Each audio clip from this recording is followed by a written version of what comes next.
Human willpower cannot be expected to compete with some of the most sophisticated AI on the planet. Mix advancing technology with human psychology and money-hungry corporations may result in some serious unethical issues. During my senior year of high school, I took a class called Media Studies. It ended up being one of my favorite classes I've ever taken. I apply the things I learned in that class to my everyday life. Social media negatively impacts its users in many ways, and I believe everyone should consider reevaluating their media use and learning the effects it has on you. First, we will discuss how social media impacts users' mental health. Second, we will dive deeper into what media corporations do with our information. And finally, we will evaluate how media platforms are designed to influence our behavior, impacting our opinions and views. Limiting the amount of time spent on social media has been proven to improve mental health significantly. If a media usage regulation was introduced, our society's mental health will rise. Michelle O'Reilly states in a 2018 study that participants described that social media leads to stress, depression, low self-esteem, and suicidal ideation. Within the world of media, the majority of its users only present themselves at their very best.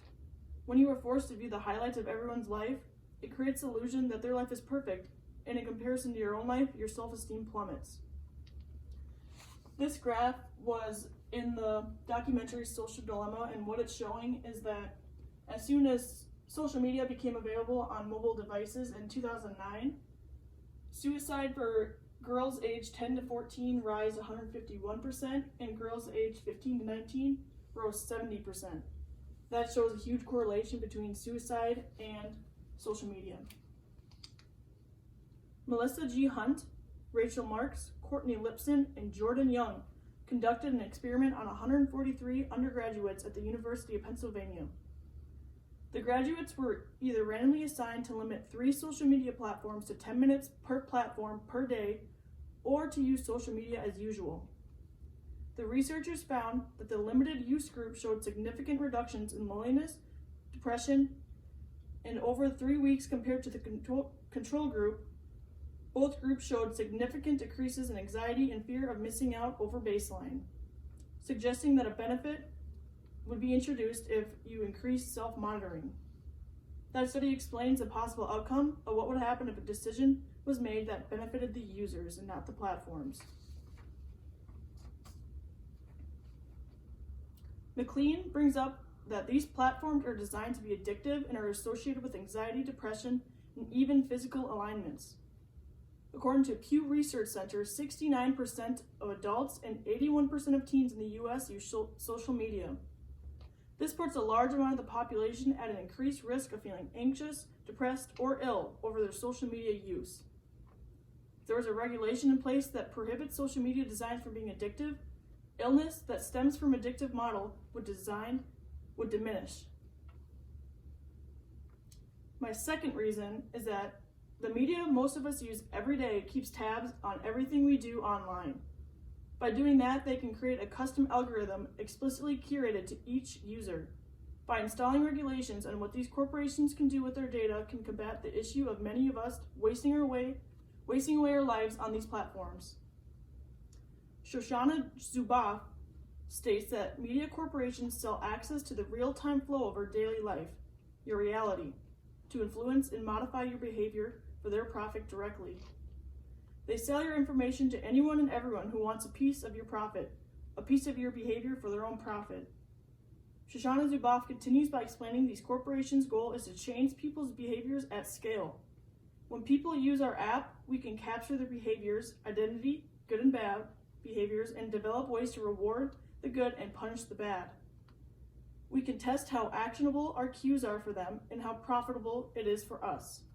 The media is quite literally programming our minds for their own gain. Media corporations value manipulation, polarization, distraction, monetization, division, power, control, and money. Their values are possible through the users and advertisers on their platforms. Social Dilemma, a documentary, defines the attention extraction economy as technology platforms that profit from the monetization of human attention and engagement. They gain profit by keeping users hooked on their platforms because more engagement means more advertising dollars. Surveillance capitalism is widely used on platforms that most of us use every single day. Surveillance capitalism refers to the mass surveillance of users' online activity. These users are often unaware that their data is being collected, and even more so that their data is being used for commercial purposes. The Social Dilemma explains that the unprecedented scale of the data collection by these online companies and its use to predict and influence our purchases, behaviors, and thoughts has made them some of the richest companies in the world. Social media users are being programmed to essentially become zombies to the media corporations in order to be easily persuaded and marketed. These corporations have a record of who you are as a person based on your online activity. With this information, they can create an algorithm that'll keep you disconnected from the real world as long as they can keep you online. An example that was put forward by tech experts in the Social Dilemma was the flat earth theory. Anyone that had previously shown interest in conspiracy theory videos or might have indicated that they would be more open to engaging in such content would be more likely to be served something related to that subject. My third reason is that with no regulations put on social media and what they show you specifically, a spawning ground for confrontational bias is created. Social media prohibits its users from formulating their own thoughts and opinions on important topics because they only show users what they know will obtain your valuable attention. Social media filters out everything but what they want you to see. There is no way you can see what is all online. In fact, you're only seeing what the platform believes you want to see based on what you looked on in the past. Algorithms have been shown to be biased. Data Detox Kit explains that most platforms divide its users by recommending the post that gets the most emotional reaction, even if that results in the spread of misinformation. They continue by explaining that their goal is about showing you posts that you're most likely to engage in, even if they're low quality, come from questionable sources, or are echoing the same messages you've already been receiving. If regulations are put in place, users will have the opportunity to reflect on their news feeds and gather suggestions to widen their pool of information in order to better understand other perspectives. They continue by explaining the negative effects social media has on its users. You're placed in a filter bubble which can cause people to see completely different stories, news headlines, articles, and advertisements. This can result in the spread of misinformation like poorly researched health advice targeted at those without access to trustworthy sources of medical information. It can also lead to political echo chambers.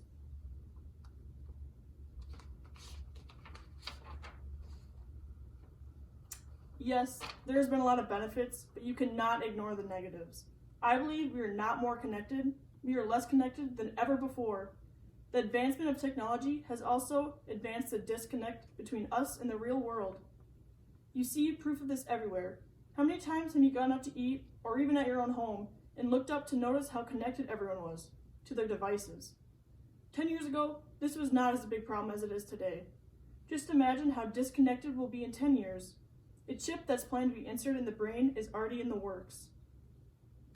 If we continue to use social media without regulation, our mental health will continue to decline, corporations will continue to exploit us, and we will not have any thoughts outside of the ones media gives us. Soon, there will be no escaping technology, and we'll be in constant disconnect.